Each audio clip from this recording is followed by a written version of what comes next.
Bonsoir mes frères et sœurs, que Dieu vous bénisse. Nous sommes très heureux en notre Dieu. Nous sommes reconnaissants envers Dieu pour cette grande bénédiction. Gloire à son nom.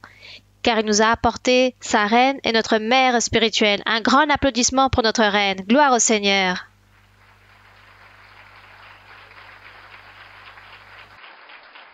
Nous allons, mes frères et sœurs, prier et profitons de ce moment et nous allons donner ce culte à notre Dieu. Béni soit notre Dieu de la gloire. Dieu Tout-Puissant, merci Seigneur.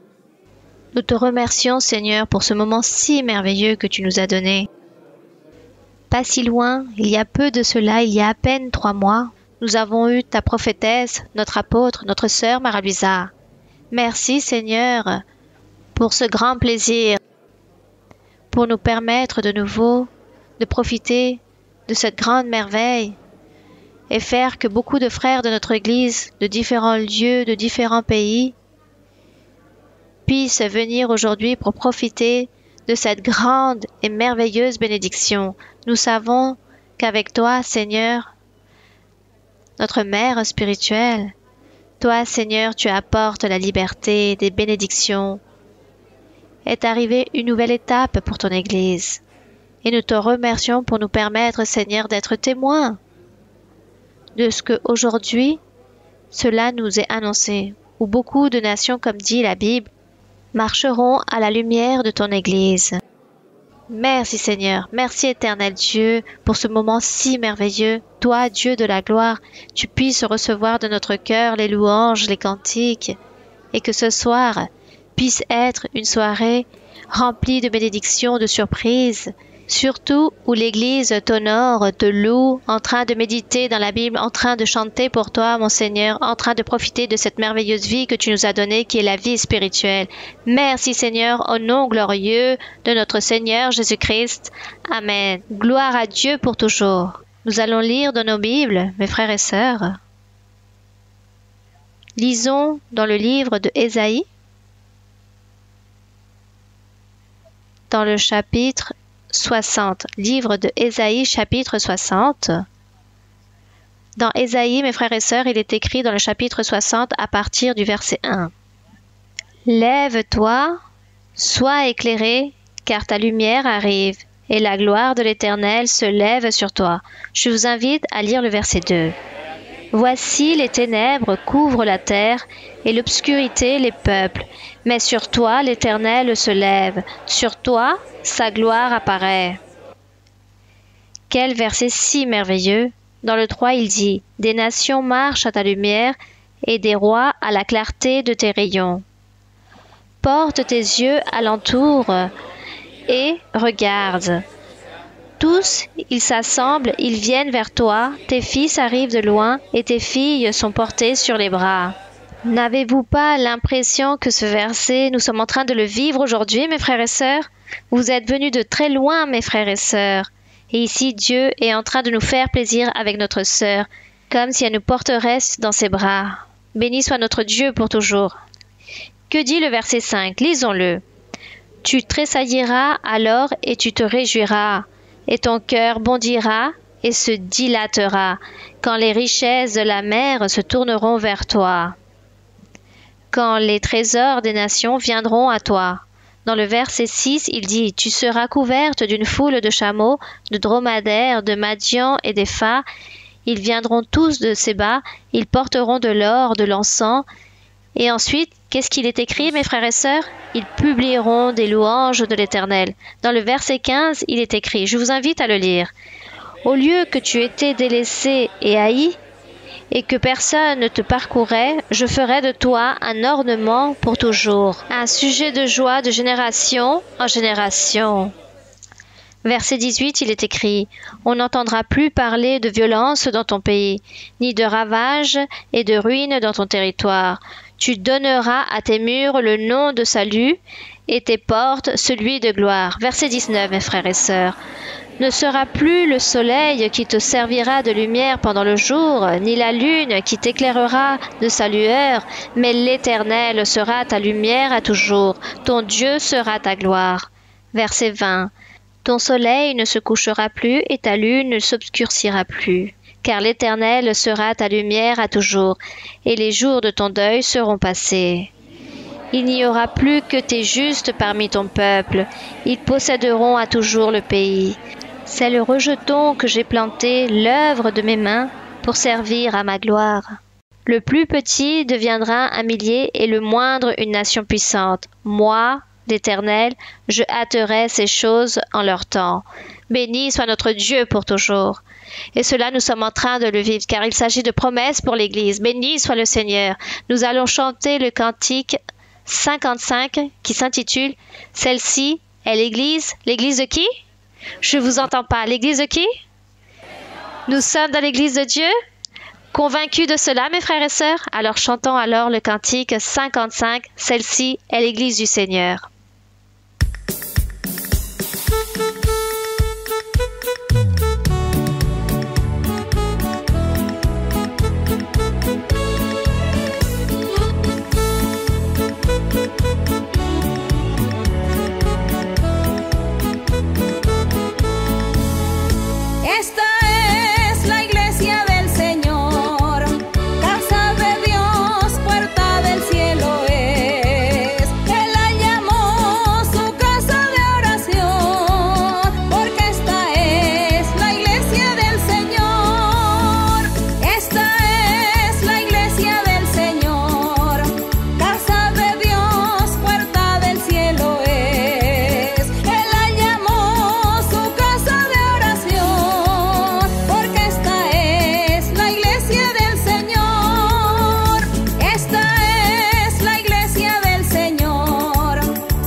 Que la gloire soit pour notre Dieu. Nous sommes heureux avec notre Dieu. La Bible dit, « Confiez-vous en l'Éternel, votre Dieu, vous serez affermis. Confiez-vous en ses prophètes et vous réussirez. » On croit en notre sœur, on valorise notre sœur. Comment ne pas l'aimer et la valoriser si Dieu, à travers elle, nous a volé notre cœur? Mon frère Yvan, avec vous, vous avez des frères de sang. Mais ici, vous avez toute une famille, car nous sommes tous enfants de cette mère. Nous l'aimons et tous les pasteurs et toute l'Église, nous vous donnons la bienvenue, ma sœur Marie-Louisa. Nous vous aimons et nous vous apprécions énormément.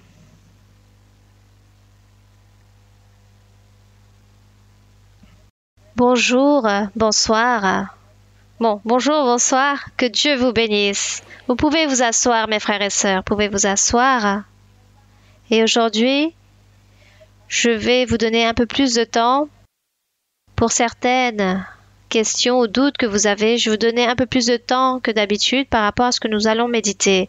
Donc ici, dans Hébreux 1, nous allons lire certains versets très rapidement. Et ensuite, je vais vous donner l'opportunité pour que vous puissiez ainsi réaliser vos questions.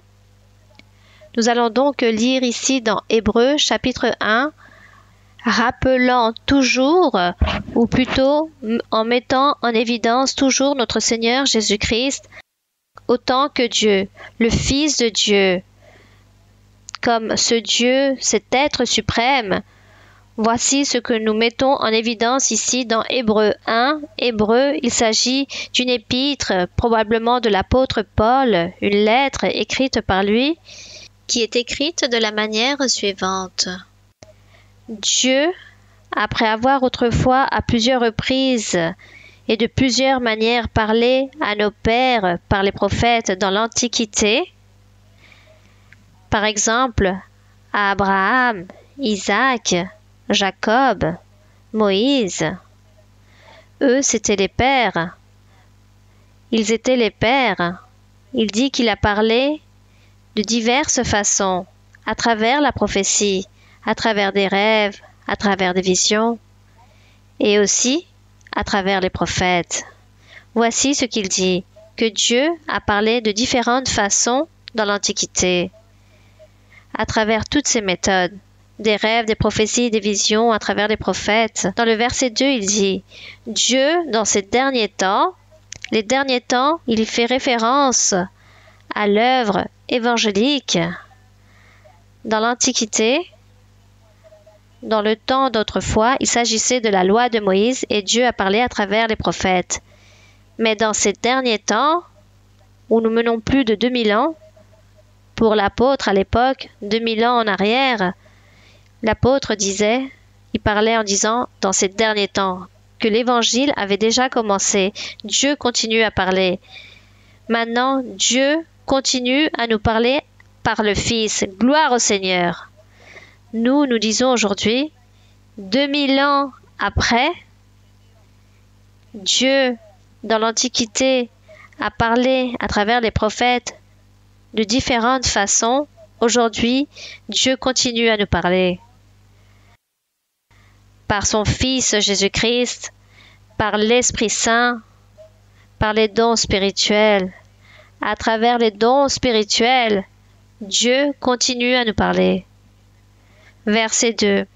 Dans ces derniers temps, il nous a parlé par le Fils qu'il a établi héritier de toutes choses, par lequel il a aussi créé le monde. Verset 3. Lisez le verset 3 si vous avez la Bible.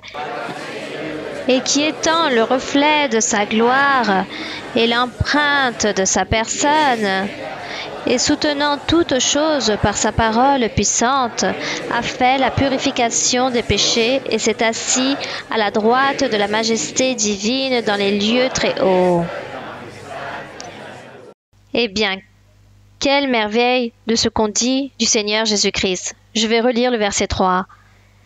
Jésus-Christ, étant le reflet de sa gloire, la gloire de qui? La gloire de Dieu le Père, étant l'image même de l'empreinte de qui? Du Père. Le Seigneur Jésus-Christ était l'image même, l'empreinte de Dieu. Nous sommes une empreinte. Je suis une empreinte. Vous êtes une autre empreinte. Ici, et on parle d'une personnalité, d'un être, c'est cela, qui a une conscience, une âme, un esprit, qui réfléchit, qui prend des décisions. Ça, c'est l'empreinte. Il dit que le Seigneur Jésus-Christ était le reflet de la gloire de Dieu, le même Dieu. Et l'empreinte de sa personne, la personne de Dieu, le Seigneur Jésus-Christ. Gloire au Seigneur.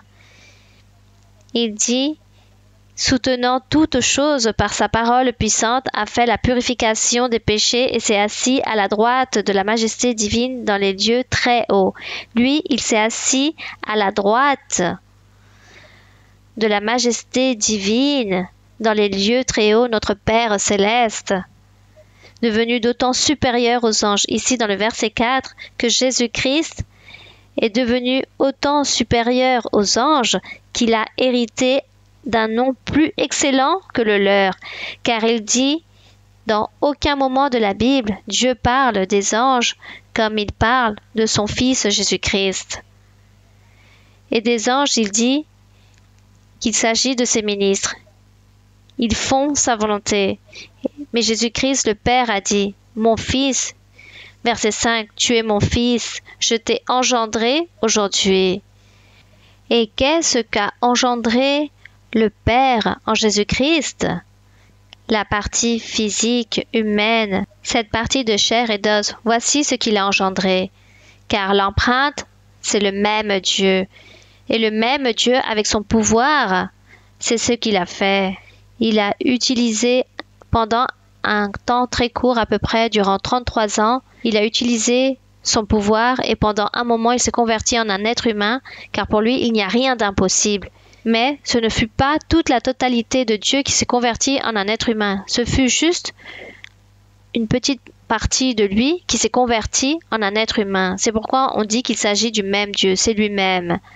Il prit peut-être de son épaule une partie et il a dit, « Je convertis cette partie en un être humain et je vais l'appeler Jésus-Christ, car c'est moi-même là-bas. » Ça, c'est le mystère, c'est le grand pouvoir de Dieu.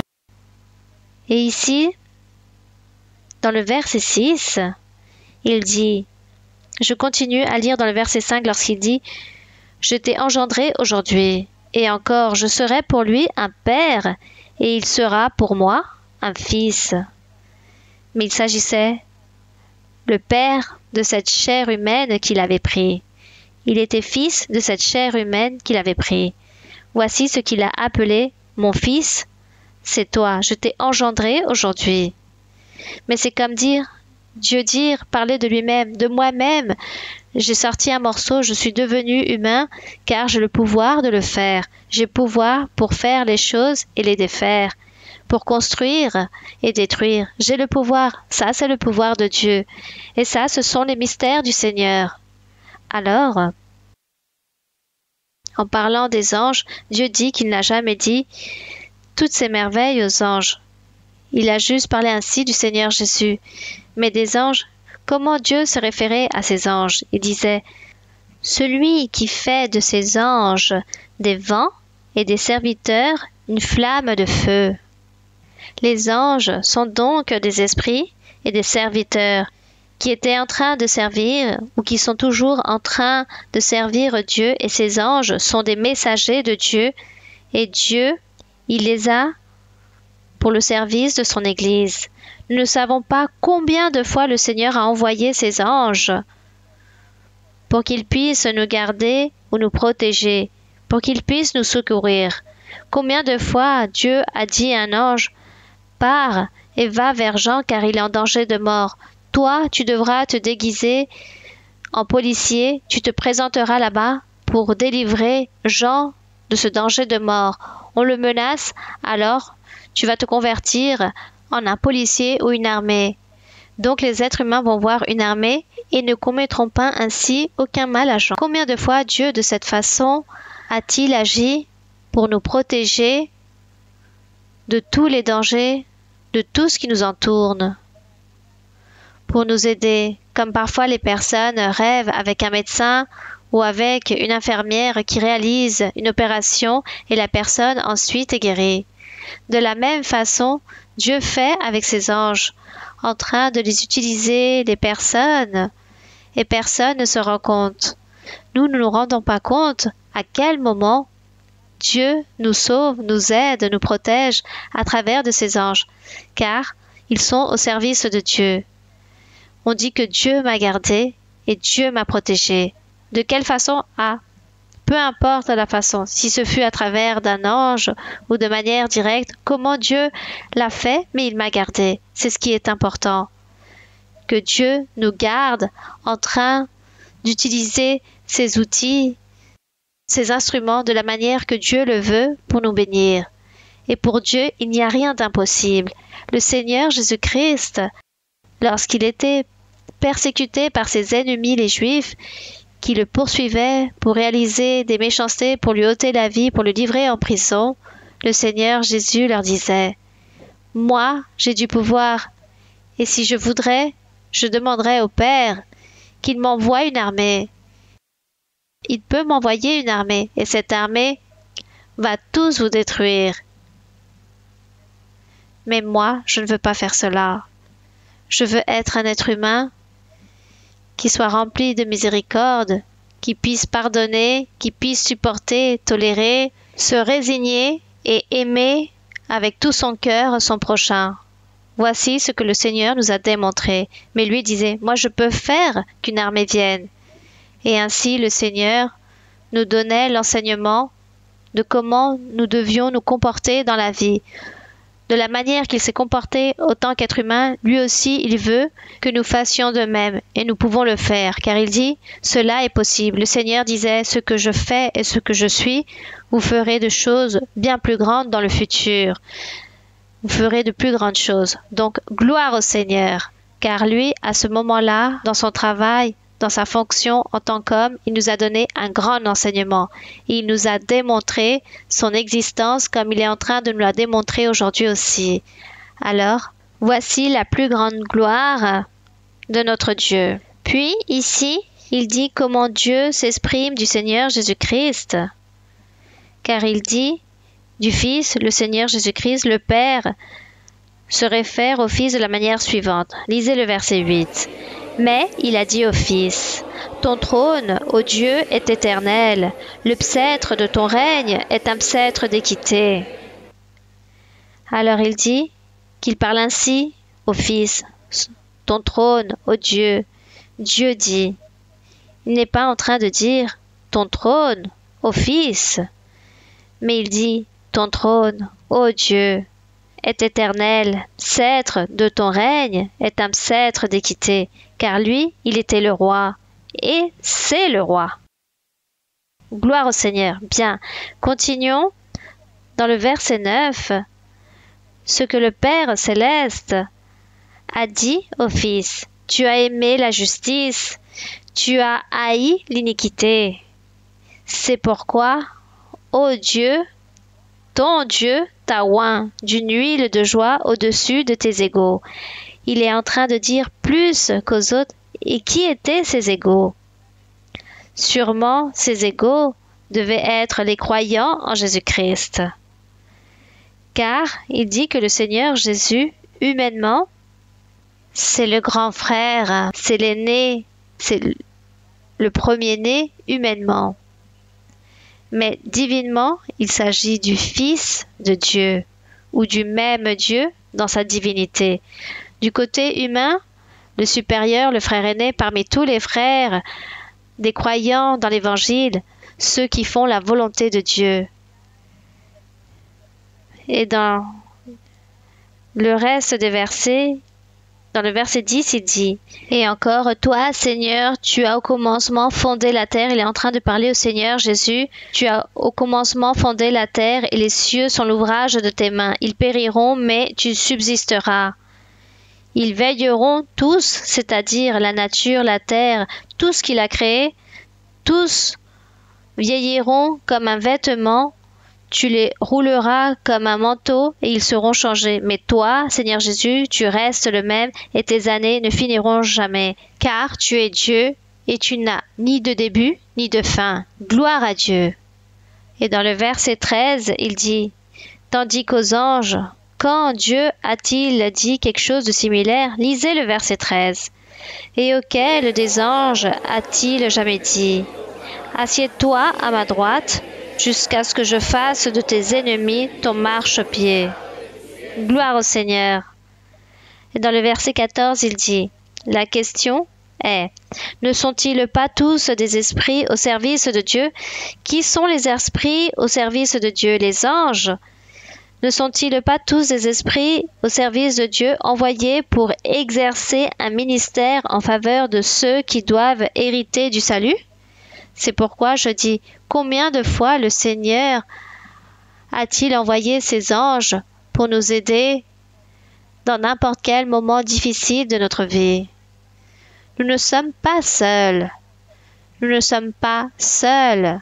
L'important, c'est lorsque nous sommes en train de vivre une tribulation, un moment difficile, ne disons pas « Seigneur, envoie ton ange pour qu'il puisse m'aider, envoie ton ange pour qu'il puisse me sauver ». Non, nous ne devons pas enseigner à Dieu de quelle façon il va nous garder ou nous protéger.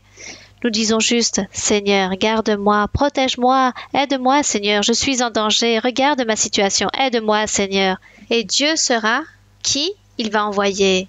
Si les anges ou lui directement, il fera le miracle. Gloire au Seigneur, c'est cela. Et ça, c'est dont parle ici le chapitre 1 d'Hébreux, et dans le 2, il met en évidence la grandeur de notre Seigneur Jésus-Christ en tant que Fils de Dieu. Donc, nous devons l'honorer, le glorifier pour toujours. Donc, que l'honneur et la gloire soient pour notre Dieu. Maintenant, je vais vous donner l'opportunité pour certaines questions. Bonsoir, ma sœur. Il s'agit d'une promesse du Seigneur accomplie que je serai en train de vous poser une question. Ma question se trouve dans le livre de Exode 30. Oui, ma sœur. Verset 34. Oui, ma sœur, vous pouvez lire. L'Éternel dit à Moïse, « Prends des aromates, du stacté, de l'ongle odorant, du galbanum et de l'encens pur en partie égale. » Alors, ma sœur, ma question est par rapport à l'encens. Qu'est-ce que cela signifie aujourd'hui? Car je sais que dans d'autres dénominations ou autres églises utilisent encore cet encens, sachant que tout aujourd'hui est spirituel. est symbolique aussi. Tout est spirituel et symbolique. Et ce sont des prototypes ou des symbologies. Oui. Oui, comme je sais que tout est symbolique, alors s'il s'agit comme les prières que nous élevons à Dieu, car parfois je me demande, disons, si c'est un rapport avec les prières, oui, ou si c'est un autre significatif.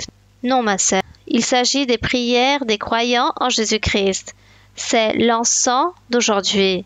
C'est pour cela, à l'époque, on disait que l'odeur devait être agréable à Dieu et que Dieu l'accepte. C'est-à-dire que la personne devait bien marcher droitement devant le Seigneur et cet encens devait être quelque chose de pur comme Dieu l'avait ordonné de le préparer pour ensuite l'exhaler devant la présence du Seigneur. Donc cela symbolisait ou symbolise aujourd'hui la prière du croyant. Le croyant doit marcher bien devant Dieu pour que sa prière puisse être écoutée, que Dieu le bénisse et puisse promptement répondre à tous ses besoins et donner des réponses à ses prières. Mais si le croyant marche mal devant Dieu, alors la réponse va être très tardive de la part de Dieu et sûrement Dieu ne va plus l'accepter jusqu'au jour où la personne commencera à changer et se mettra à jour avec Dieu pour obtenir une vie droite devant lui. Une autre question? Bonsoir, ma sœur. Une chaleureuse salutation, excusez-moi, je suis très émue. Une chaleureuse salutation de la part de toute la suite, de toute la Genève. Nous vous aimons énormément, ma sœur. Vous m'avez enseigné à aimer, à respecter. Vous m'avez enseigné toutes ces valeurs avec beaucoup d'amour, avec cet amour que nous devons avoir envers notre Dieu. Et je donne l'honneur et la gloire pour cette opportunité que vous me donnez pour vous poser cette question. La question se trouve dans le livre de Matthieu, chapitre 22, verset 37. Matthieu 22, 37. Oui, ma sœur, vous pouvez lire. 22, 37. Jésus lui répondit, « Tu aimeras le Seigneur ton Dieu. Tu aimeras le Seigneur ton Dieu de tout ton cœur, de toute ton âme, de toute ta pensée. » C'est le premier et le plus grand commandement. Et voici le second qui est semblable, tu aimeras ton prochain comme toi-même. Ma sœur, me survient, disons, pas une question. En étant au service du Seigneur, il y a beaucoup de cas que nous écoutons. Moi, je suis mère célibataire et je me suis privée de beaucoup de choses pour donner le premier lieu au Seigneur. Et étant au service du Seigneur, parfois, il y a des mères qui prennent la décision de se compromettre avec un frère de l'Église et demandent l'imposition des mains car les personnes disent que tout provient du Seigneur. Mais ensuite, lorsque ces personnes viennent à nous avec cette douleur, elles souffrent parce que les enfants sont maltraités, parce qu'elles ont des enfants ou parce qu'il y a des incompréhensions. Nous savons que les choses doivent venir de l'un et l'autre. Je voudrais aujourd'hui, ma sœur, que vous puissiez nous aider, car le Seigneur a fait de grandes promesses que l'Église va grandir, va s'agrandir d'une grande façon ici en Suisse. Et je voudrais, ma sœur, qu'à travers de cette réponse, cette Église, car il s'agit de notre Église, car nous sommes ici en train d'enseigner aussi ce que vous nous enseignez avec le respect et la valeur, ma sœur, que nous devons aimer ces êtres que Dieu nous donne, que nous puissions ainsi donner cet exemple, que nous donnions cet amour, cette miséricorde comme Dieu nous a enseigné, de donner le premier lieu à Dieu. Que Dieu vous bénisse, ma sœur, je vous aime en le Seigneur. Bien, ma sœur. Donc, vous êtes d'accord qu'une personne reste célibataire, par exemple, le cas de la femme avec ses enfants, et que ne doit pas se joindre avec un autre homme parce que ses enfants vont souffrir. Non, je ne suis pas en train de dire cela qu'une femme doit rester seule, mais peut-être je me suis fait mal comprendre. Je donne mon exemple. Moi, je me suis privée de beaucoup de choses pour donner un exemple à mes enfants, mais il y a des mères ayant des enfants qui prennent la décision de se marier, se font imposer les mains et vont vivre ensemble et vont à l'église ensemble. Cependant, à l'extérieur, ces personnes donnent un mauvais témoignage. À l'intérieur, ils sont ici ensemble et les enfants souffrent. Ces enfants réclament cet amour. Bien. Il s'agit d'un manque d'incompréhension, de sagesse, d'intelligence. Bon, tellement de choses qui se produisent aussi.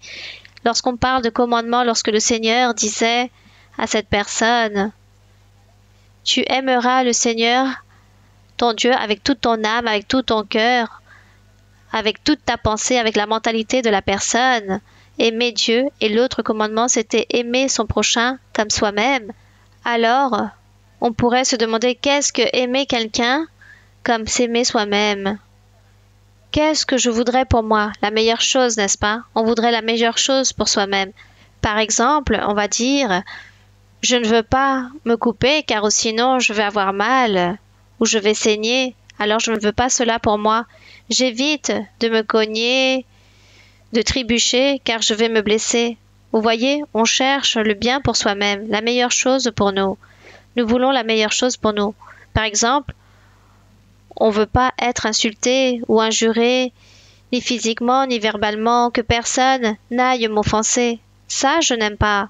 Alors, comme je n'aime pas cela, alors je ne dois pas le faire à quelqu'un d'autre. Je ne dois pas faire ces choses et le faire à personne, car si moi ça me blesse, à l'autre aussi je peux le blesser.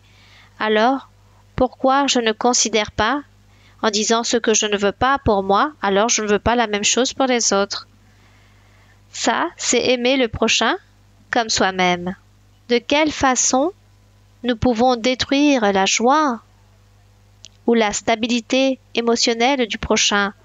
Eh bien, avec les péchés, l'adultère, l'impudicité, le vol, l'homicide, le meurtre. Avec tout cela, nous offensons notre prochain. Ce n'est pas juste l'infidélité qu'une personne a cherché une autre personne. Ce n'est pas juste avec cela que nous commettons un mal.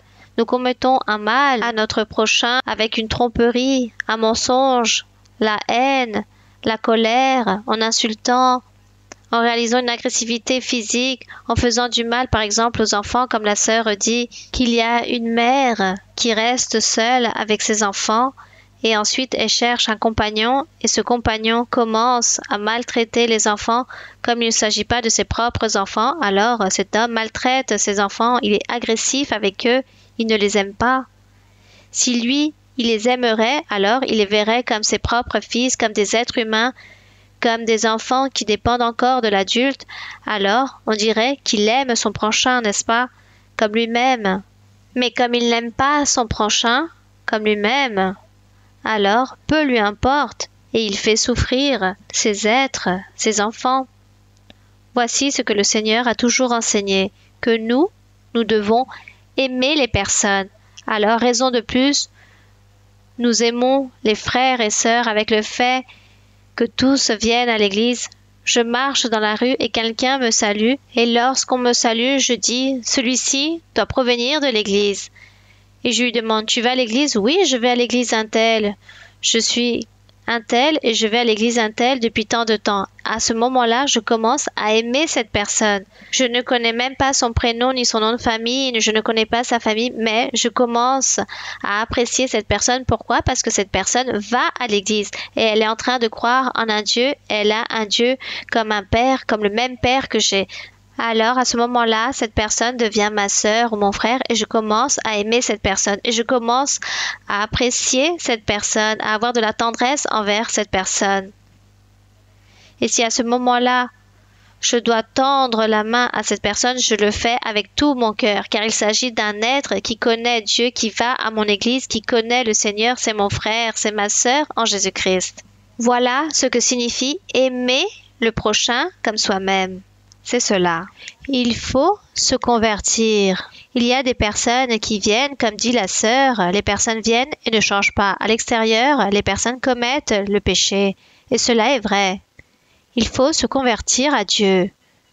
Car nous venons ici, et c'est bien beau d'avoir la prophétie et que Dieu nous console, mais il faut nous convertir à Dieu.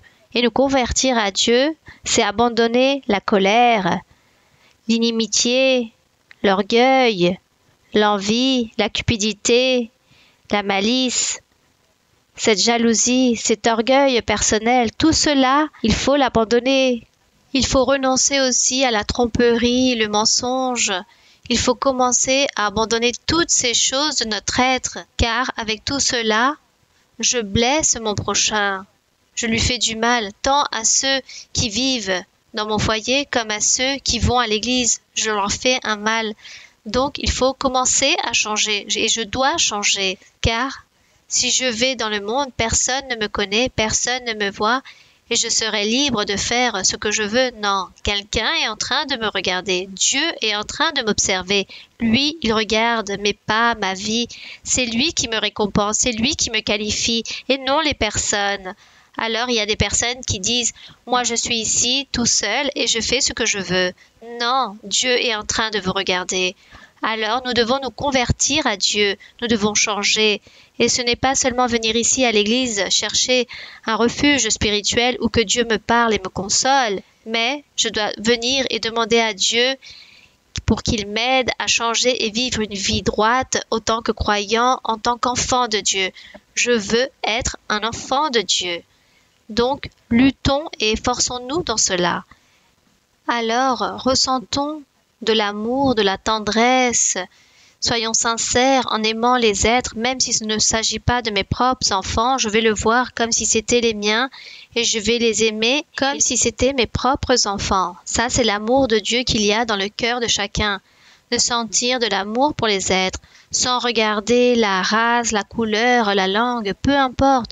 Juste voir que cette personne a connu Dieu, que cette personne s'efforce pour chercher Dieu, alors moi, je dois donner de tout mon être à cette personne. Ça, c'est se convertir à Dieu. Et ça, c'est aimer Dieu par-dessus toutes les choses et aimer son prochain.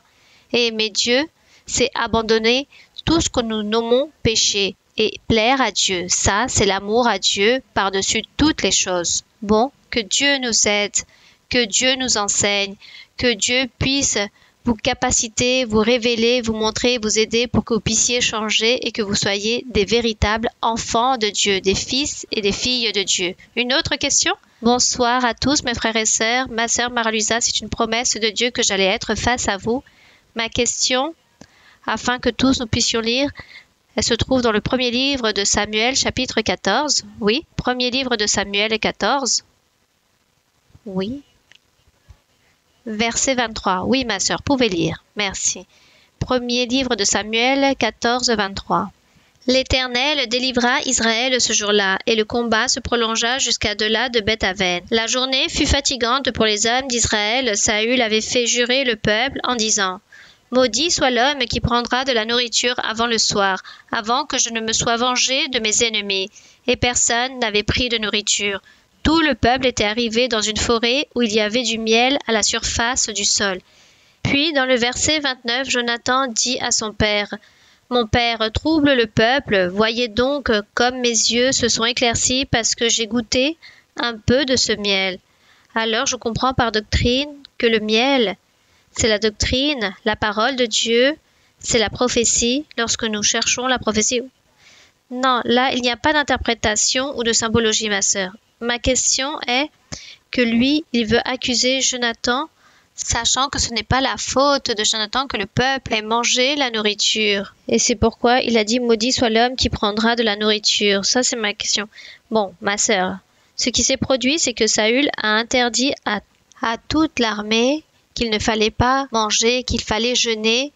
Il a dit pratiquement jeûner pour que Dieu puisse nous donner le triomphe, la victoire, et cela ne s'est pas produit ainsi, car tous avaient faim. Tous se sentaient faibles, sans force, presque en train de s'évanouir, ils se sentaient incapables.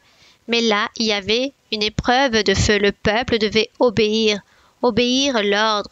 Même si le peuple se sentait aussi faible par le fait de ne pas manger, il fallait obéir. Et comme Jonathan ignorait les ordres de son père, de son roi, lui, comme il ignorait cela, innocent, prit ce bâton qu'il trouva, et mangea le miel qui s'y trouvait. Et le miel, comme c'est sucré, c'est comme si c'était un énergisant. Alors, de cette façon, il a repris des forces en consumant ce sucre du miel, et cela est tout à fait normal. Et c'est pour cela qu'il disait « Mais pourquoi tout le peuple n'a pas mangé ce miel? Regardez, je me sens bien, j'ai repris toutes mes forces. » Et Saül a dit « Non, Dieu a ordonné qu'il ne fallait pas en manger. » Donc là, le péché de Jonathan était celui d'avoir désavoué le roi, de dire le roi a ordonné, alors il faut obéir les ordres du roi. Mais Jonathan a mis à terre l'ordre du roi Et il disait, si ce peuple aurait mangé ce miel comme je l'ai mangé, alors ils auraient pris toute leur force et auraient pu ainsi reprendre toute leur énergie. Le péché, c'est avoir critiqué, questionné l'inconformité. Voilà ce qui se produit aussi parmi nous. Aujourd'hui, dans les assemblées aussi, parfois, il y a beaucoup de personnes qui posent beaucoup de questions par rapport à l'enseignement du pasteur ou sur l'ordre qui a été donné. Et les personnes commencent à dire, bon, si on le fait de cette façon, si je le dis, je pense que cela marcherait beaucoup mieux. Et font en sorte qu'ils savent plus que les autres au lieu de respecter et dire, bon, si le pasteur est en train de donner ses ordres, c'est pour quelque chose. Sûrement Dieu lui a révélé, ou sûrement cela doit être ainsi, ou peut-être Dieu est en train de nous mettre à l'épreuve. Il faut obéir, il y a un ordre, alors on va obéir, et si je dois le faire ainsi ou pas, toujours se garder de poser autant de questions, de juger, de critiquer des ordres qui proviennent des supérieurs. Et le fait de vouloir être plus que les autres, savoir connaître plus et vouloir résoudre plus que les autres, mais nous oublions qu'il existe un plan au milieu de tout ça. Si Dieu veut châtier, il permet que la personne qui dirige commette une erreur pour châtier sûrement. Dieu permet cela. Alors, si Dieu veut bénir, de même. Mais là se trouvent toujours les personnes qui critiquent, qui se posent des questions, qui ne sont jamais conformes. Et ça, c'est un exemple ici de ce qu'a fait Jonathan. Et Jonathan ici, qu'est-ce qu'il a fait? Il a commis ce péché et cela a déplu à Dieu qui lui a manqué ce respect au roi. Car Jonathan a commencé à émettre de l'ivraie en disant « Non, le roi n'avait pas raison. Pourquoi il vous a pas envoyé à manger ce miel d'abeille ?» Et regardez tous en train de se mourir. Cette critique, Dieu l'a châtié. C'était un péché de peine de mort. Et Jonathan, on allait lui ôter la vie à cause de cette faute. Sauf que le peuple ont voté et lui ont sauvé la vie en train de demander de la clémence au roi, de la miséricorde, qu'il fallait pardonner la vie de Jonathan. Tout cela, Dieu l'a permis. Mais Dieu châtie. Nous devons nous garder de poser autant de questions ou de critiquer. Si vous n'êtes pas conforme avec l'enseignement ou avec un ordre qui a été donné, si vous êtes mécontent, vous ne comprenez pas, alors parlez avec le pasteur et dites « Mon frère, vous enseignez cela, vous dites cela, mais j'ai l'impression que cela doit être plutôt ainsi. Je ne comprends pas. Expliquez-moi. » Voilà ce qu'il faut faire avant de pécher, avant de commettre un péché. Demandez une explication ou demandez un avis et ensuite le pasteur dira si on avait raison ou pas. Que les choses doivent se faire à cause de ceci ou de cela. Mais faisons les choses de cette façon, bien avant de poser des questions et dire « j'ai des meilleures idées que celui qui dirige et de ce qu'il est en train de dire ». Regardez de quelle façon nous pouvons offenser Dieu et commettre un péché, et aussi offenser notre prochain. Alors, de la sagesse et de l'intelligence, de la prudence avant toute chose. Une autre question ? Bonsoir, ma sœur, que Dieu vous bénisse. C'est une promesse accomplie que j'allais vous poser cette question. Ma question? Bon, disons, j'ai deux questions qui ont un rapport avec un même verset dans Éphésiens 6, 12. Éphésiens 6, 12. Oui, ma sœur, pouvez lire. Car nous n'avons pas à lutter contre la chair et le sang, mais contre les dominations, contre les autorités, contre les princes de ce monde de ténèbres, contre les esprits méchants dans les lieux célestes.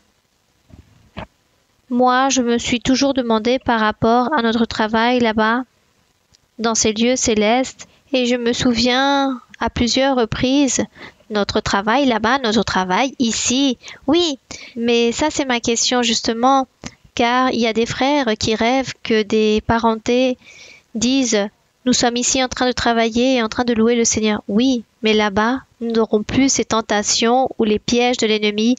Là-bas, on ne pêche plus. Ceux qui ont été condamnés sont condamnés. Ceux qui sont sauvés sont là-bas. Et le diable n'est plus là pour les faire pécher. La souffrance et la bataille se trouvent ici. Lorsque nous sommes en vie, nous sommes en train de lutter contre l'ennemi. Et les lieux célestes, c'est la doctrine du Seigneur, l'évangile du Seigneur. C'est vivre avec Dieu, nous éloigner du péché. C'est vivre en sainteté, chanter à Dieu, louer Dieu. Ça, c'est un royaume céleste. Ce sont les lieux célestes. Mais dans ces lieux célestes, Dieu est là Et le diable est en train de regarder, par exemple, le diable est ici. Il est en train de regarder les pensées des personnes, ce qu'elles pensent, ce qu'elles croient, ce qu'elles voient. Et le diable en train de se moquer de certains, furieux contre d'autres, sûrement contre moi aussi. Imaginez-vous la fureur de l'ennemi contre moi. Tout est là. Il dira à celle-ci, je vais lui faire tant de mal pour qu'elle arrête de parler tant de Dieu. Et ainsi. Mais nous sommes tous en train de lutter. Les lieux célestes, notre lutte, c'est ici sur la terre. Et les lieux célestes, c'est tout ce que nous vivons du côté spirituel, tant par rapport à Dieu, mais aussi le côté négatif qui appartient à Dieu, la persécution du diable, les mauvaises pensées, les mauvaises actions. Tout cela, c'est être dans les lieux célestes et lutter contre l'ennemi. Ah, que le diable a émis en moi de la paresse, je ne veux plus revenir à l'église, je suis très paresseuse.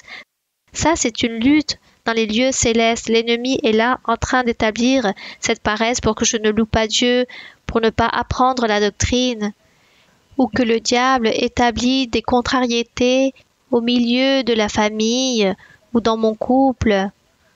La querelle, l'incompréhension, le divorce, les insultes, les agressions physiques. Eh bien, tout cela est une lutte. Nous sommes là et nous devons triompher, nous battre, avoir de la tolérance, de l'intelligence, prier le Seigneur. Là, nous sommes en train de lutter dans les lieux célestes. Là, nous sommes avec cette lutte contre cet ennemi qui n'est pas si loin. Il est si proche, en train de faire attention à tout ce que nous faisons, à tout ce que nous disons. Il nous accuse devant Dieu aussi. Voici ce que fait notre adversaire. Ça, c'est la lutte de ce qu'il dit ici, que nous n'avons pas à lutter contre un être humain, mais contre ces esprits mauvais qui sont ici, dans ce lieu céleste.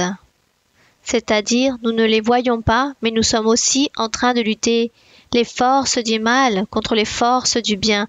Nous sommes ici avec les forces du bien, en train d'essayer de plaire à Dieu, mais les forces du mal, du diable, sont là contre nous pour que nous puissions nous affaiblir, nous démotiver, ne plus croire à Dieu et ne plus le louer.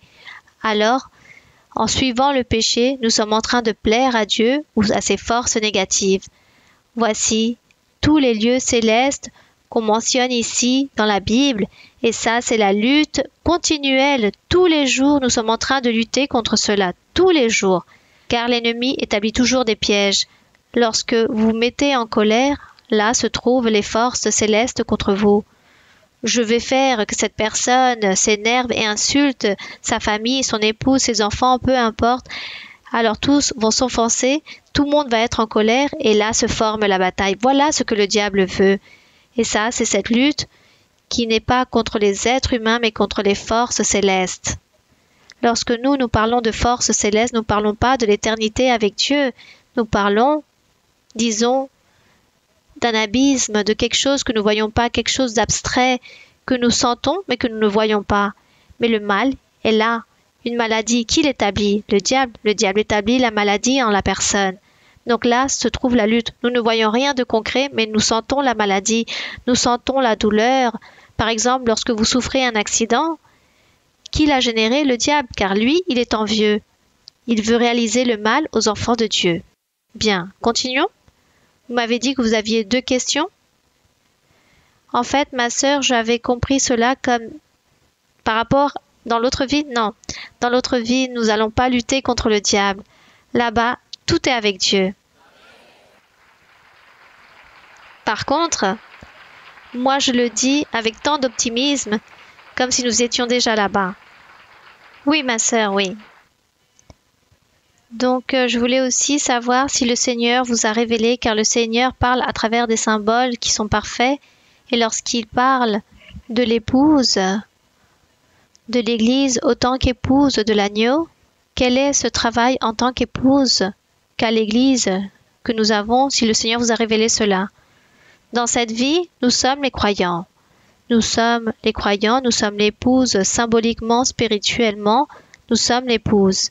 Mais physiquement, nous les dons et le travail que nous devons réaliser avec Dieu et vivre en sainteté. Après la mort, alors Dieu aura pour nous un travail. Pendant que se célèbrent ces noces, On dit qu'il n'y aura que des bénédictions pour toujours. Ainsi disait le Seigneur. Il cache ce mystère très merveilleux qu'il y a pour après les noces de l'agneau. Car il dit que tout sera un ciel, le sol sera transparent, que tout sera de pierres précieuses. Voici ce qu'il dit, et le Seigneur nous a laissé ici cette capacité mentale pour pouvoir comprendre son mystère. L'important, c'est qu'il nous offre quelque chose de merveilleux, de très beau là-bas dans la vie éternelle. Une autre question? Vous avez fini, ma sœur? Une autre question. Ma sœur Mara-Luisa, bonsoir. J'ai une question dans Deutéronome 27. Quel chapitre, mon frère? 27, 11. Oui, mon frère, vous pouvez lire. Le même jour, Moïse donna cet ordre au peuple. Lorsque vous aurez passé le Jourdain, Siméon, Lévi, Judas, Isaacar, Joseph et Benjamin se tiendront sur le mont Garizim pour bénir le peuple. Et Ruben, Gad, Azer, Zabulon, Dan et Nesphali se tiendront sur le mont Ébal pour prononcer la malédiction.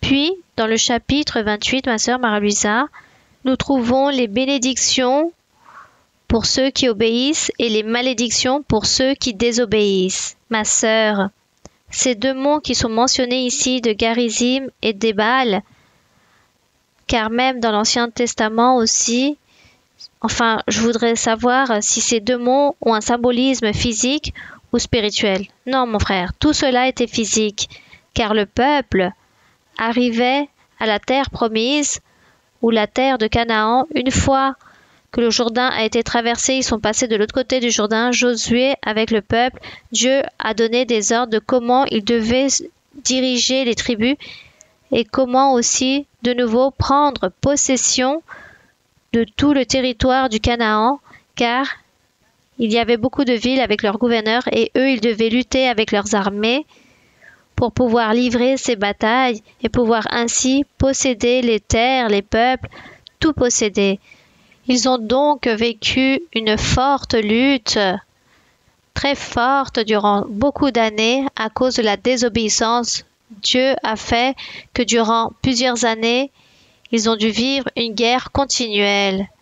Mais cela, par rapport au mont, il s'agit de quelque chose de physique. Dieu a ordonné à des tribus que certains puissent recevoir des malédictions ou d'autres des bénédictions. Là-bas, dans ces monts, c'était des ordonnances que Dieu leur avait données, mais plutôt, il établissait beaucoup de travail, beaucoup d'épreuves, jusqu'où ils allaient obéir à Dieu et faire les choses de bonne façon. Et comme Dieu leur a donné tant de compromis, tant de travail, ils ont été incapables, ils ont toujours manqué à Dieu, ils n'ont pas pu obéir à Dieu. Mais tout cela, par rapport à la prise de la terre de Canaan, tout cela fut physique. Oui, la terre de Canaan, d'une manière, Dieu avait dit au peuple qu'il s'agissait d'une terre où coulait le lait et le miel et qu'ils allaient être heureux et allaient vivre en abondance. Dieu parlait de manière spirituelle, le prototype de vivre avec Dieu. Comme ce que nous vivons avec Dieu spirituellement, nous vivons la joie, l'espérance, l'allégresse avec Dieu. Même si nous vivons des souffrances physiques, dans notre cœur, il y a cette espérance que Dieu m'aide, Dieu me console, Dieu me tend la main. Alors nous sommes en train de vivre cette terre où coule le lait et le miel, rempli de paix, de joie, notre esprit. Mais notre chair est en train de souffrir et lutte contre l'ennemi.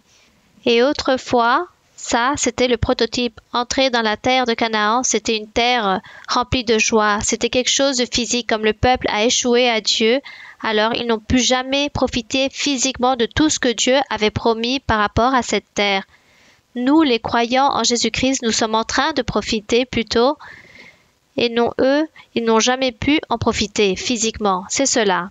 Bien. Oui, mon frère? Ma sœur, beaucoup de religions, dans ce cas du mont Garizim par exemple, lorsque nous lisons sur la femme samaritaine, que le mont de Jérusalem et le mont Garizim, c'est là où il louait cette femme de Samarie, donc il y a eu comme une confusion. Après le temps, les personnes d'Israël ont commencé à vénérer. Oui, car dans l'un de ces deux monts, s'est construit un temple pour le peuple d'Israël ou les Samaritains. Il y a eu un roi, un empire grec. Il me semble que c'était l'Empire grec qui a construit un temple pour les Israélites là-bas dans ce mont et on leur disait que là-bas il fallait louer Dieu. Mais Dieu, à travers les prophètes, il avait dit que c'était en Jérusalem qu'il fallait avoir un temple et toutes les personnes devaient aller à Jérusalem pour vénérer Dieu dans le temple. Et c'est pour cela, lorsque le Seigneur Jésus est venu à parler avec cette femme samaritaine, elle était israélite, cette femme était et provenait de Samarie, et là-bas, dans ce mont, il y avait ce temple qu'ils avaient construit pour le peuple d'Israël, et le Seigneur Jésus était en Judée, en Jérusalem, où Dieu avait ordonné de faire le temple. Et là se trouvait le temple, dans lequel tous devaient le louer. Mais par la paresse de voyager ou de dépenser de l'argent, alors ils ont trouvé la chose facile, avoir un temple plus proche d'eux. Et c'est pourquoi la femme samaritaine disait au Seigneur Jésus, il est interdit que les Samaritains parlent aux Juifs. Les Juifs ne pouvaient pas parler avec les Israélites, car il y avait déjà une division entre ces deux règnes ou peuples. Et le Seigneur Jésus disait non, lui il venait, c'est pour unir, rassembler tout le monde, et ne pas faire aucune différence de culture.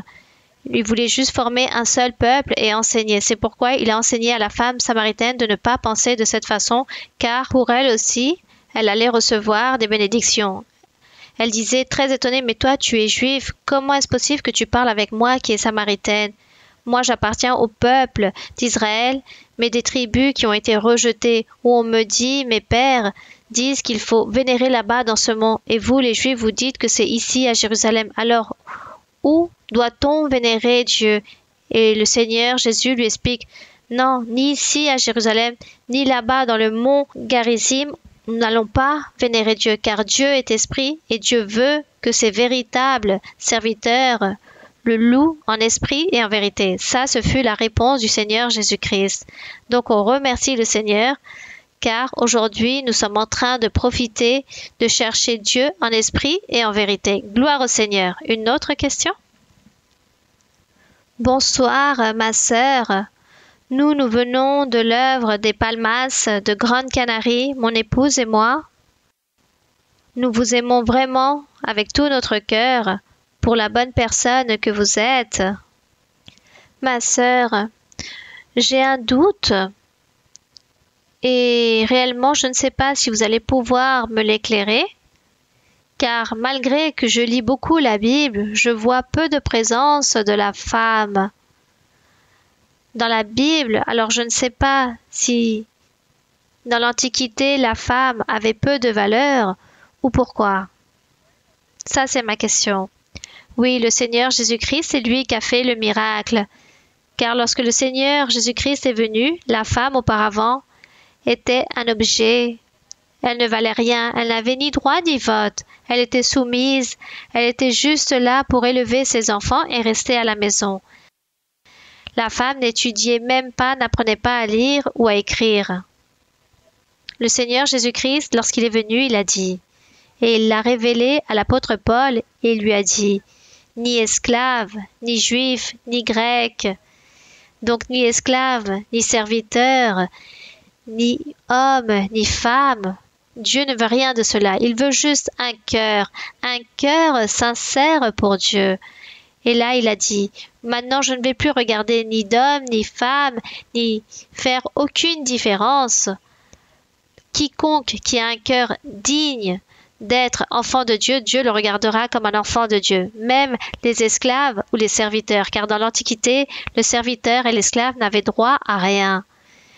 Ils n'allaient jamais au temple car ils n'avaient pas le droit, ils étaient esclaves, tandis que dans l'Évangile, tous ceux, quiconque qui s'appelle être humain, esclave, homme, femme, serviteur, le cœur sera ce que Dieu va regarder dans cet être, et Dieu exige en cet être de la sainteté, et Dieu exige que cette personne vit une vie droite, que cette personne connaisse les chemins de Dieu, qu'elle ait dons spirituels. Et la preuve est que la femme a les dons spirituels, que Dieu a commencé à donner les dons spirituels aux femmes. Donc, à part le fait que le Seigneur a parlé, il a donné des dons spirituels aux femmes. Donc ça, c'est la preuve. C'est bien la preuve, il a donné les dons. Alors qui peut empêcher cela? Qui peut empêcher cela, comme lorsque l'apôtre Pierre a visité la famille de Corneille? Et Corneille, c'était un non-juif. Il était non-juif. Et Dieu a dit à Pierre, visite cette famille. car moi je vais les bénir, je vais les sauver et je vais faire des miracles avec cette famille. Et Pierre a commencé à parler à Corneille.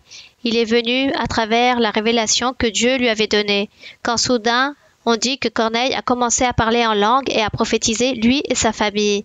Et Pierre dit, « Mais les non-juifs aussi, il y a cette bénédiction spirituelle, je pensais que c'était juste pour les juifs. Et regardez, les non-juifs aussi reçoivent le Saint-Esprit, ils ont la prophétie. Qui pourrait empêcher l'eau pour que je puisse les baptiser en eau?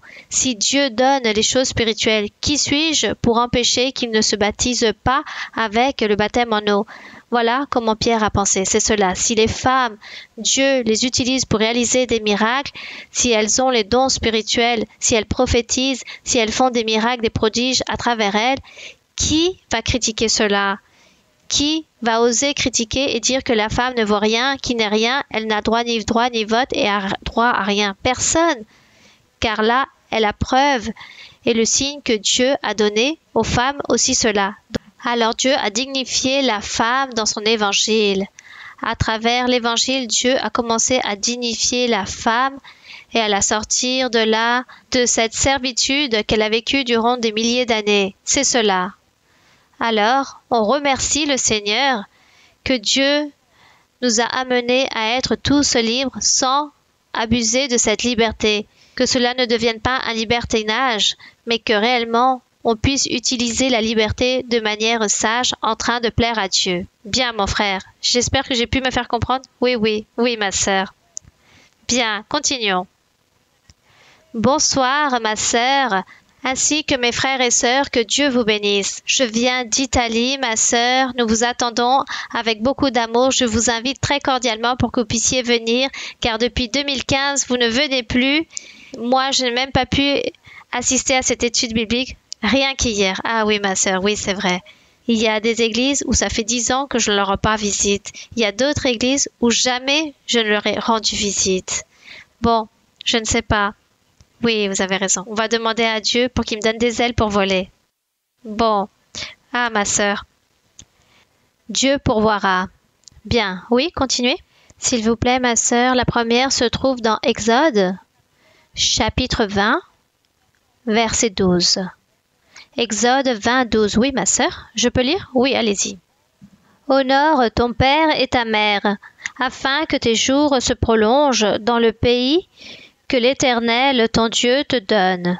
Ma sœur, dans les études bibliques, je vois des parents qui posent des questions sur leurs enfants, mais très peu de fois, je vois des questions provenant des enfants qui posent des questions sur leurs parents, et l'idéal serait que les enfants qui se trouvent dans l'Église aient leurs parents unis pour qu'un jour Dieu les appelle pour servir Dieu, puissent voyager et servir avec beaucoup de joie et liberté. Mais il s'avère que certains jeunes viennent à l'église, des enfants avec des parents avec un foyer détruit, et je vois qu'au cours des années, les parents, deviennent peureux et veulent que leurs enfants soient toujours en train de les accompagner. Donc moi, par exemple, dans mon cas personnel, j'ai mes parents qui sont séparés et du coup, d'un côté, j'ai ma mère qui me dit, elle s'inquiète en disant « Ah, ma fille va déjà partir ». J'écoute mon père, il me dit la même chose. Tous les deux me veulent avec eux, sachant qu'ils sont séparés. Mais moi, en même temps, je veux mener ma propre vie en train de servir le Seigneur dans différents lieux du monde. Alors, si moi, je me diviserais en plusieurs morceaux. Mais cela est impossible.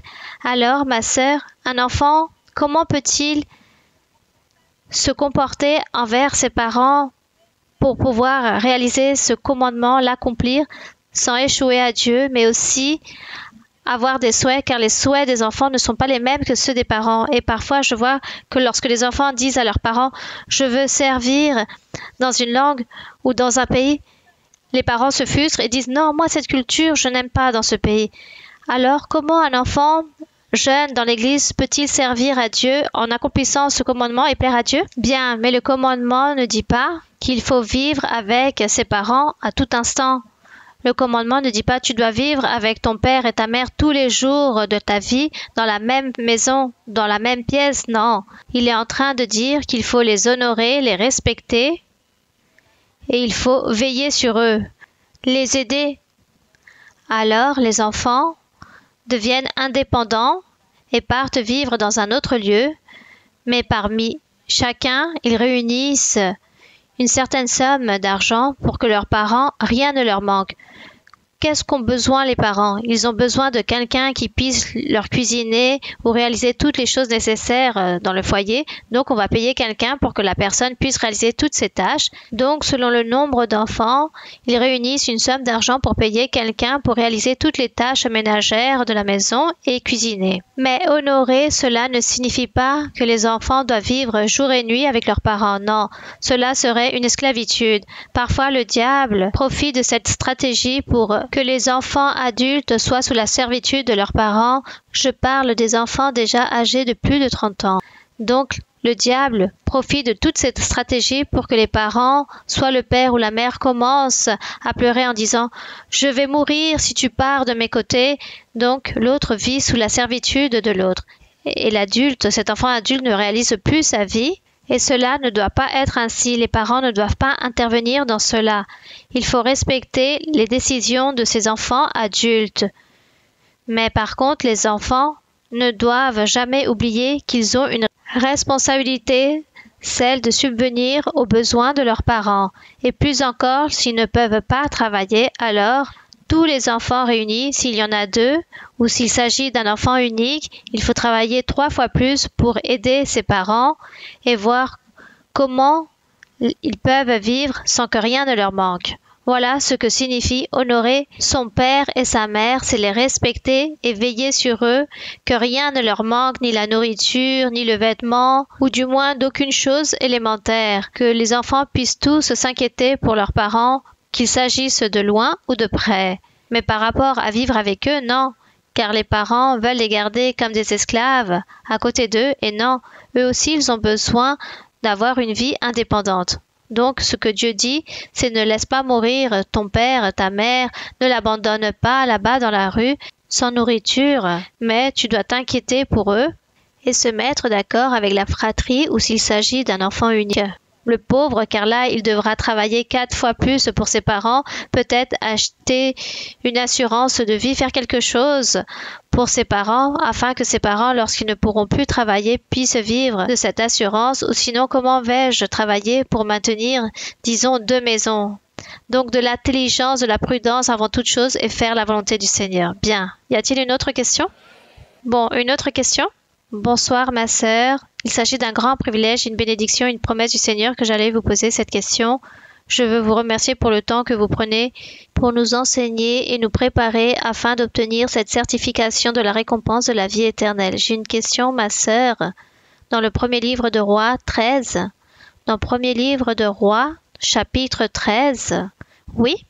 Je voudrais faire une synthèse car le chapitre est un peu long pour formuler ma question, ma sœur. Le chapitre 13, dans certaines Bibles, il y a un sous-titre d'un prophète de Juda qui exhorte Jéroboam, un roi dans le royaume d'Israël. Les versets racontent que cet homme de Dieu arriva de Juda à Bethel par la parole de l'Éternel pendant que Jéroboam se tenait à l'autel pour brûler des parfums avec des sacrificateurs.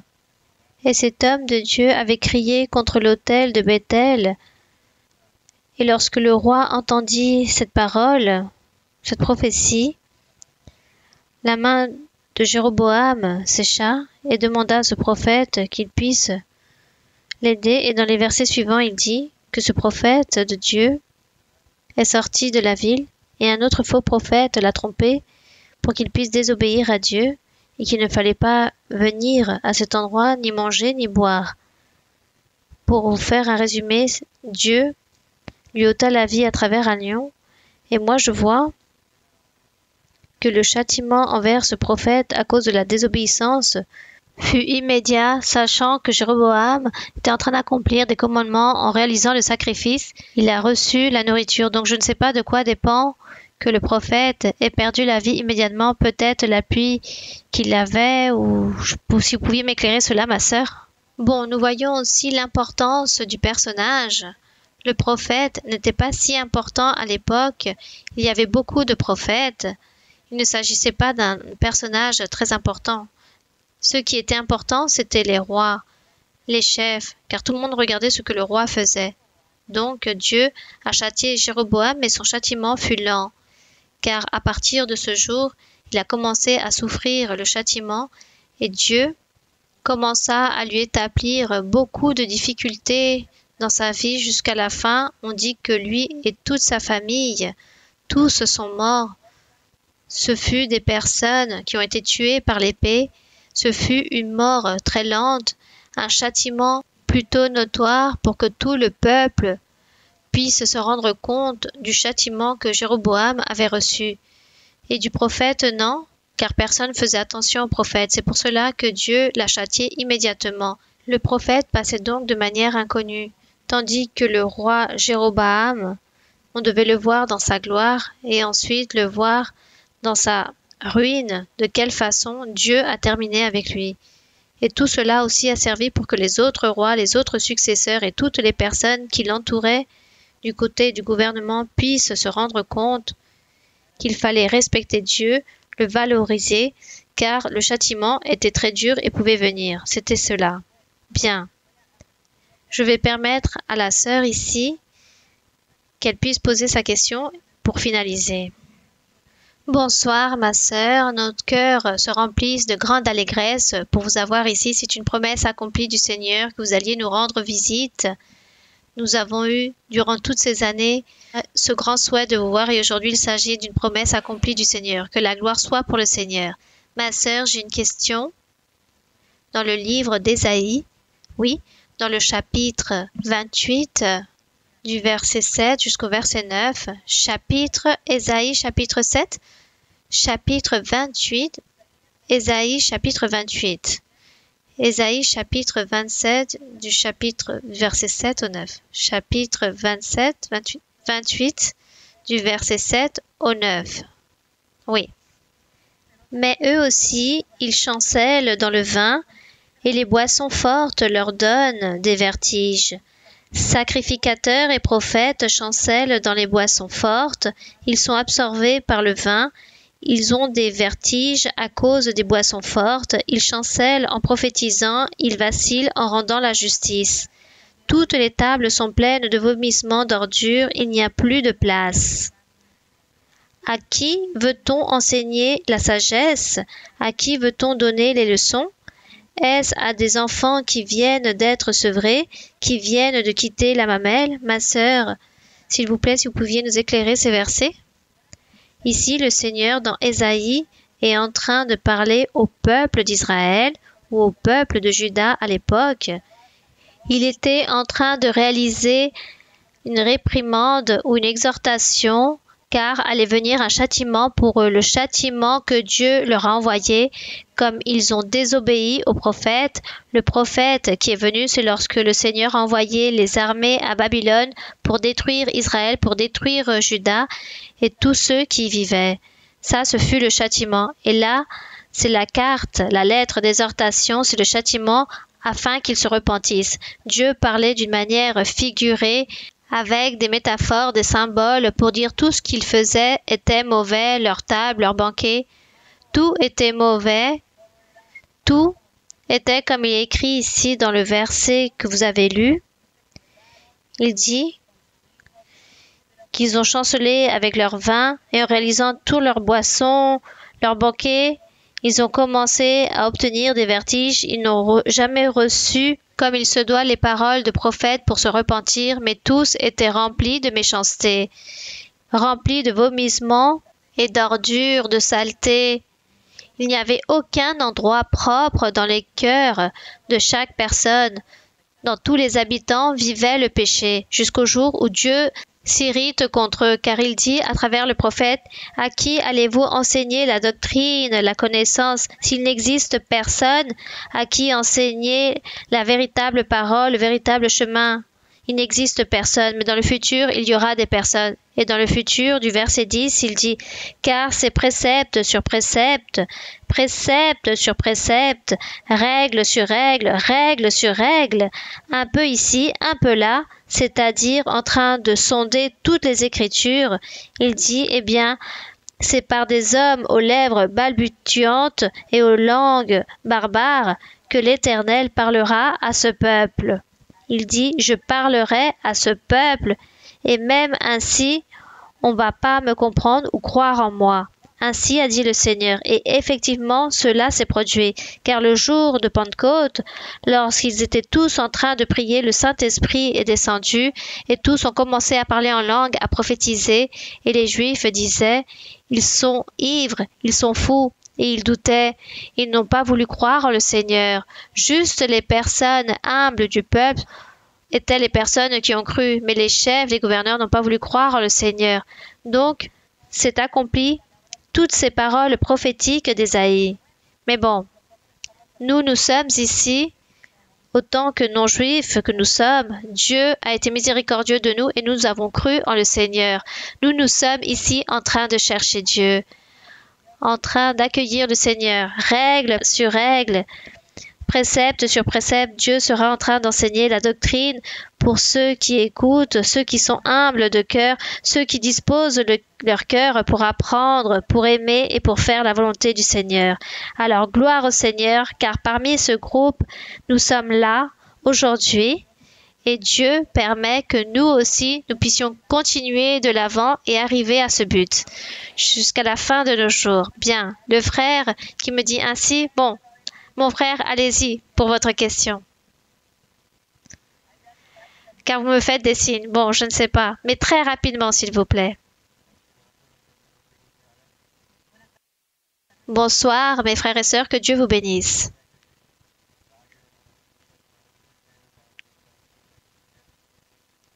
Je suis très heureux de pouvoir vous poser la question, ma sœur Marie-Louisa, car c'est une promesse du Seigneur.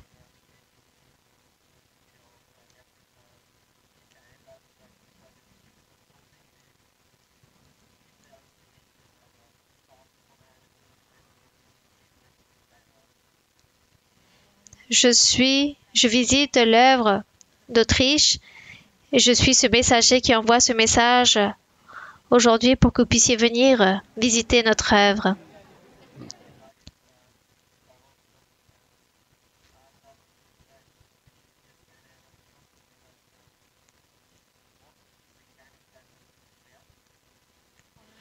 Je peux dire, en tant qu'Autrichiens, nous sommes une nation qui nous plaignons pour peu de choses.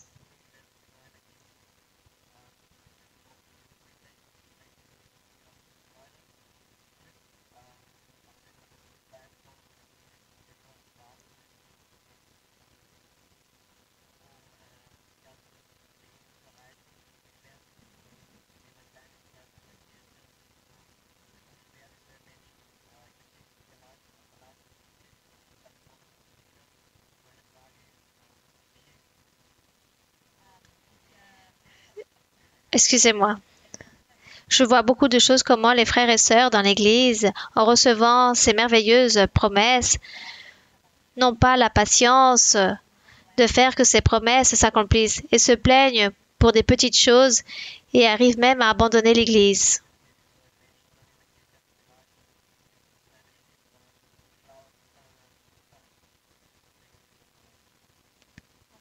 Comment pouvons-nous lutter et obtenir que ces frères et sœurs puissent rester dans l'Église et être un peu plus sages par rapport à l'ennemi et faire que ces frères et sœurs restent avec nous? Ça, c'est ma question, ma sœur. Nous, autant qu'humains, nous ne pouvons rien faire. Dieu est celui qui réalise le miracle. C'est Dieu qui agit dans le cœur de chaque personne et c'est lui qui permet que la personne puisse continuer dans l'Église ou doit partir. Dieu est le seul, tout dépend de lui.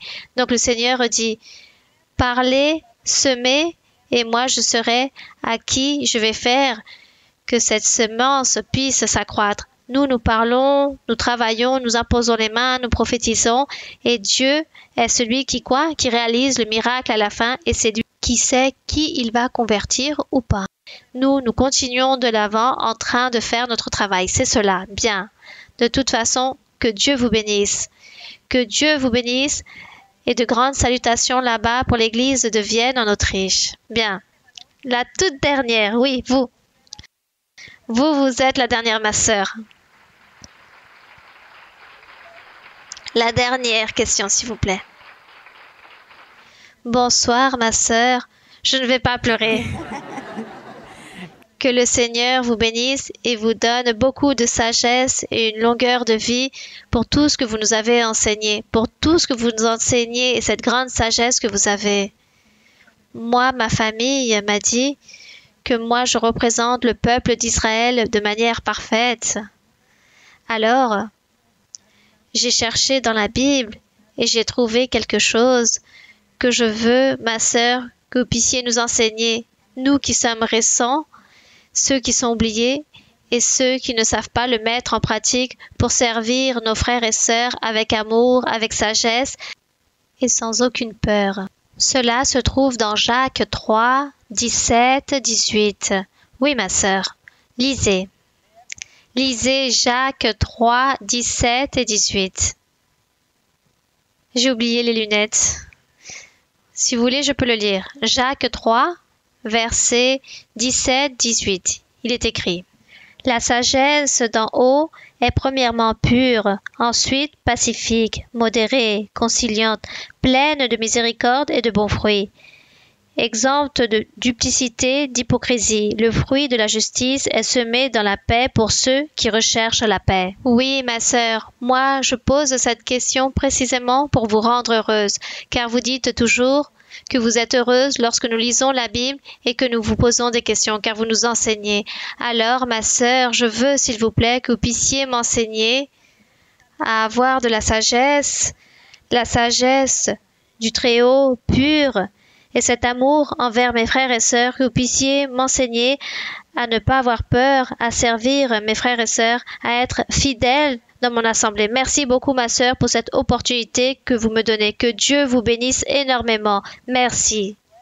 Merci. Donc, la sœur dit, comment faisons-nous pour faire les choses de bonne façon?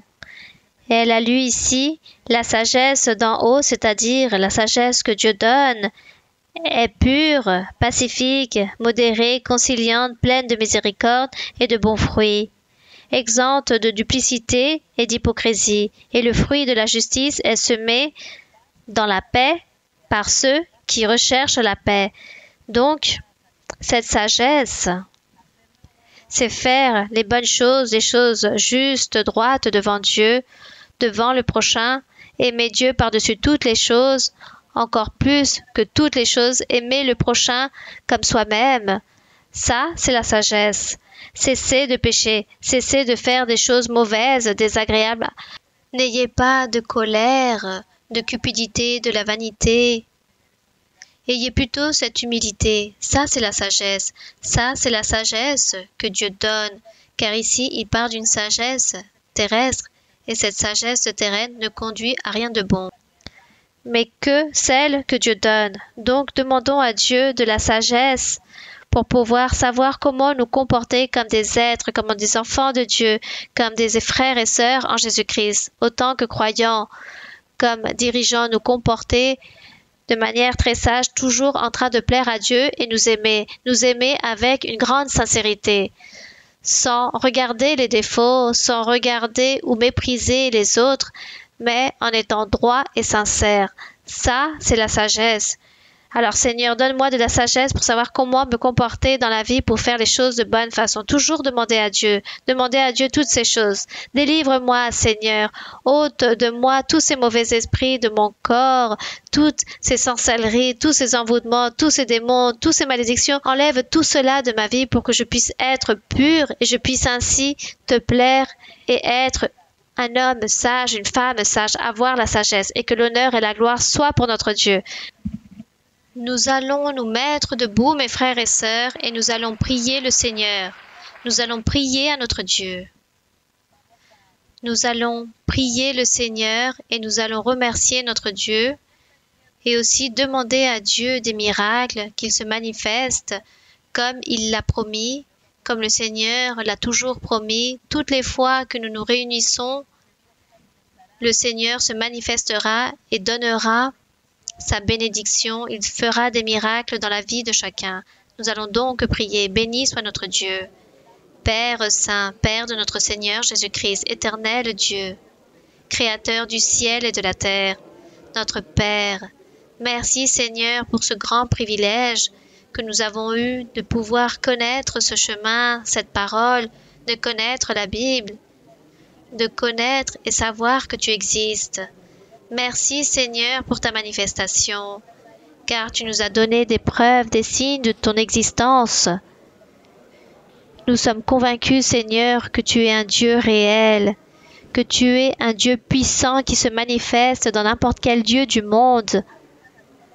Même si certaines nations ne croient pas en toi ou certaines nations n'ont parlé de toi, toi, tu te manifesteras et tu arriveras au cœur de ces êtres qui ignorent ton existence. Et ça sera ton œuvre, les merveilles que tu feras, mon Père, car ça, ce sont les promesses que tu as toujours faites. Et nous, Seigneur, ici, nous sommes devant toi, mon Seigneur, car tu as voulu que ici, dans ce pays, mon Seigneur, puisse arriver ta parole, puisse arriver ton nom, pour que tu sois honoré et glorifié, pour que tu sois béni pour tout celui à qui tu vas donner l'opportunité de connaître ton nom. Merci Seigneur, merci éternel Dieu. Bénis tous les frères et sœurs, bénis toutes les personnes ce soir.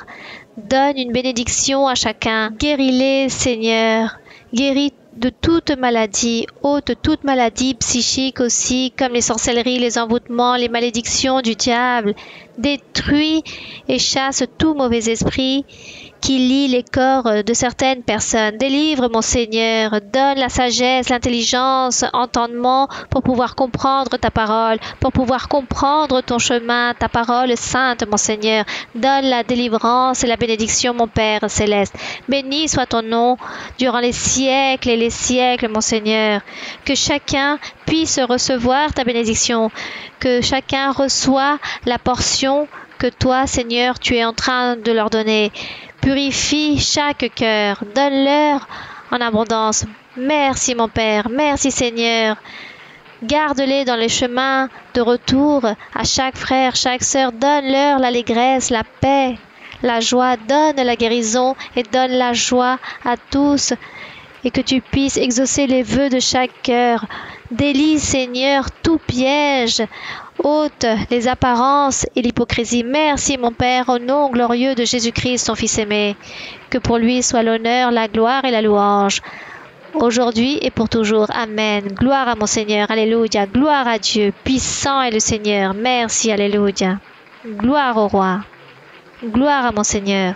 Cada día con Cristo me llena de perfecta paz. Cada día con Cristo le amo más y más. Él me salva y guarda y sé que pronto volverá. Y vivir con Cristo más dulce cada día será. Cada día con Cristo me llena de perfecta paz. Cada día con Cristo le amo más y más. Él me salva y guarda y sé que pronto